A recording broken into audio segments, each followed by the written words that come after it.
ওগো আল্লাহ, তুমি ছাড়া তো আমাদের আর কেউ নেই, আমার কেউ নেই। যদি মাফ না করো কে আমাকে মাফ করবে? তুমি যদি মাফ না করো কে আমাকে মাফ করবে?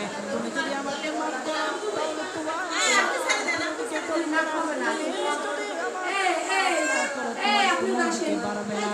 আল্লাহ গো, আমাকে মাফ করে দাও। সারাটা জীবন অন্যায় করেছি, সারাটা জীবন নাফরমানি করেছি। আমার কাছে কালেমার দাওয়াত কম আসে নাই, আমার কাছে কালেমার দাওয়াত কম আসে নাই, আমাকে লোকেরা কম বোঝায় নাই। তুমি আমাকে মাফ করে দাও। মাফ না করলে কোথায় যাব, কার কাছে যাব?